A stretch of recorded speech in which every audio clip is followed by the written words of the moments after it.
おはようございます。ささです。バイトジャパンの皆さん、明けましておめでとうございます。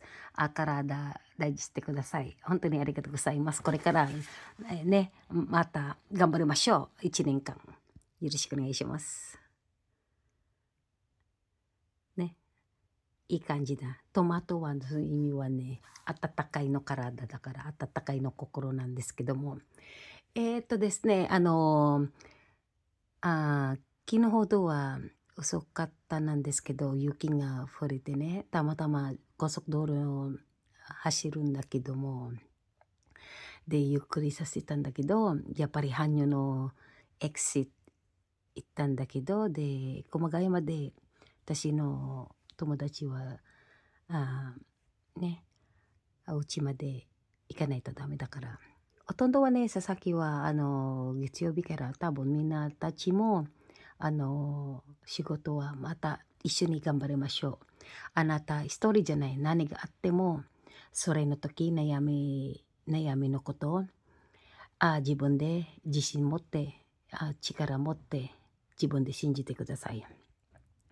で、私は、なかなかはね、私の宝物なんですけども、ね、娘瞳、見て、小さいのに瞳と翔太君はね、ただ私はほとんどはね、佐々木はまだ結婚のつもりは考えてないんですけども、そのね、私の前の夫、優しい方だから、その同じじゃないとちょっと無理と思うんですけど、えっと、いや、もうしょうがない。でも私の夢もね、私なかなかね、頑張りますので。で、私の会社はね、優しくくれてありがとうございます。残業ものもらってる、もう本当に仕事ありがとうございます。日本は最高です。素晴らしいです。マナー、静かにしてる、守ってる時間も本当に一番大事だから、一本でも大事しなきゃダメだからね。やっぱり私のヨガはね、ほとんど時間の関係とゴミの関係しかいないんですけど、あと私の子供はね、まだプロじゃないけど、やっぱりね、しょうがないね、分かってください。私のヨガはね、ほとんど私の孫の思い出ね、しょうがない。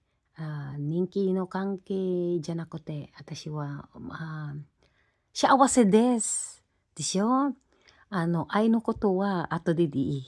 ね。ありがとうございます。えっと、惜しかったyo, Tricia Bunag, my best friend. Hello po, good morning po sa inyo. Ako po si Christina Baygar sa Pilipinas po. Maraming marami pong salamat sa iyo, ang aking best friend na si Tricia Bunag. Maraming salamat sa pagtanggap mo sa akin mula noon hanggang ngayon. Sa ating pong mga kaibigan, mabibilang mo lang sa daliri mo ang kung sinong totoo. Hindi sa kasiyahan, hindi yung nagpapanggap, hindi yung may napapakinabangan ka lang. Kami ni Tricia, bata pa lang yan, magkasama na po kami. Talagang hindi ka na nagsasalita. Alam po namin ang isa't isa. Maraming maraming pong salamat sa iyo, Connie, at sa iyong mga magulang, Tricia. At alam ko may pamilya ka na. Marami ka pang lalakbayin at talagang panindigan natin yan. At ngayon, tapos na ako diyan, graduate na ako dahil may mga apo na nga po ako. At tungkol naman po sa aking mga pag-ibig life, lalong-lalo na nagdadagsaan dito sa TikTok ko, ipapaliwanag ko po sa inyo. May mahal akong tao. Maraming kuda-kuda, marami akong pinagsubok, ang dami kong nilunok hanggang hindi ko na nga malunok sa sobrang sakit na one-sided, ah, syunga-syunga daw ako. Oo, nandiyan na tayo. Mind your own business. As long na hindi ka pinapaya sa harapan ng tao at hindi nagme-mail sa'yo ng pangit. Kung ako po ay nagme-message sa Facebook, karapatan ko yun. Wala namang full name yan eh. Ngayon, wag natin pong ipagpapilitan ang hindi tama. Kasi pag isang tao kasal na pamilyado na, manahimik ka na. Kasi unang-una nanliligaw po kayo sa babae na single o single mom like me, tapos magkasabwat pa pala kayo ng asawa ninyo. Huwag niyong tangkain din ang kakayahan ng babae. Hindi lahat ng babae syunga-syunga. Like me, YouTuber ako. Huwag nang humantong sa daas, sa payaan talaga ng kay Sir Senator Rapi Tulfo po. Huwag po tayo makarating doon. Itigil niyo po yan. Makontento ka sa iyong buhay. Ngayon, hindi po maganda sa isang tao na nananamantala ng lungkot ng isang OFW like me. Sa totoo lang, lahat po ng matrona, pag umabot ka na ng 45 to 50, matrona, tanggapin mo man o hindi, tanggapin po natin. Lungkot po yan kasi alam naman po ninyo ang mga OFW, uhaw na uhaw na uhaw. 'Di ba? Ang payo ko lang po sa inyo, paimbestigan nyo po yan. Like me, pinaimbestiga yung pala, alam nyo na, magkasabwat, halos family, ewan ko pa. At yung isa naman po, lahat ng alapores mo, mahal po ako ang aking kababata. Pero one-sided nga po, aminin ko po yan.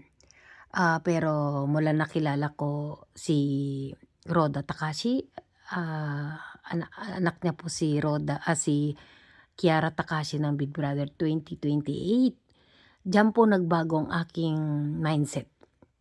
Siya po ang nagtumulong sa akin na may itsura ka, bakit ganyan ka? Kaya mo yan. Ang layo-layo, puntahan mo. Kaso, hindi mo nga pwedeng pilitin. May pamilyado na po siya. Pinipilit ko po ng una. Siyempre, kahit patago, masasayahan ka ba na lagi kang tinatago? Nilock profile nga, ni friend nga ayaw. Tapos kukubra ka. Wow! Ang galing. Noon yun. Pero ngayon, hindi na po. Hindi nyo man ako gusto nyo man po ko, problema nyo na po yan. Wala pong sapilitan dito. Dahil ito pong YouTube ko po, ay nakatranslate po ito ng Japanese. Para lang po ito sa aking mga anak, sa aking mga apo, na mahal ko po. Kaya po hindi po ako nakapag-asawa ng Pilipino, dahil mahal ko po ang aking mga anak. Hindi ko po kaya din nalayuan ng aking mga anak, at lalo-lalo yung aking mga dalawang apo na mga buldog na talaga naman, napakasarap po may apo. Although na hindi naman ako sobrang tanda, napaaga lang pag-aasawa ng aking anak ng panganay. At ito po ay remembrance ko lang. Album po to ng aking pagkatao. Hindi po ko sikat at wala po kayo mapapala. At sa earnings naman po, ni sino man ni isa sa inyo, ni anak ko. Bawal po magtanong yan. Wala kang manner, pwede ba? Huwag ka nagtatanong kung may earn na yan. Meron yan, Google AdSense yan, Ayan, na-monetize ako, may earnings ako. Ba't ko sasabihin sa inyo? Wala nga kayong ambag Napakadamot nga ninyo Hindi nyo nga ako kayang i-friend, hindi nyo nga ako kayang i-share. Tapos, kukubra kayo.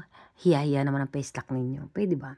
At lahat naman ng isa dyan, lahat ng account mo binalak ko na. Para saan pa? Wala ka na dapat itrabaho sa akin. Tapos na po yan. At hindi po ko talaga super, ito po album po dahil ang aking pong trabaho is panggabi. 5 years ko po yan. Dito po alam naman po ninyo, orasan po ang bayad.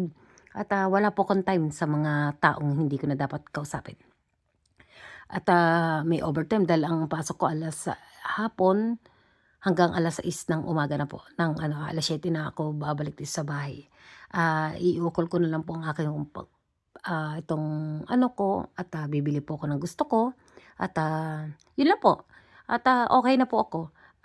Trisha, I love you. Ingat ka sa araw-araw at alam kong mahaba pa lalakbayin mo, nandito lang ako at ingatan mo ang iyong kalusugan. At kay Grace, pasensya ka na dahil nilungga-lungga talaga ako ni di ba? Nagkataon ba, pwede mo naman next schedule yan. At sorry at talagang busy lang talaga ang aking mga time. Marami pa po akong schedule. Mamaya magkikita po kami ni Roda Takashi. Iniimbita na naman niya po ako. Talagang busy po ako. Like artist na rin po kasi ako dito. At hindi naman po ako rapper, diba? At sexy pa rin po ako. Talagang nagulat nga si Trisha. Ang aking rice is isang kutsarang rice lang. Hindi po ako nang halos nag-rice. Ayoko po masyadong maging dambuhala. Hindi po ganun ang ko. At yung isa dyan, mamatay ka na lang sa inggit. Ano ngayon kung pinakasalan ka niya, hinggit ka, 'di ba? Magpaganda ka kasi, baluga ka kasi. Bye.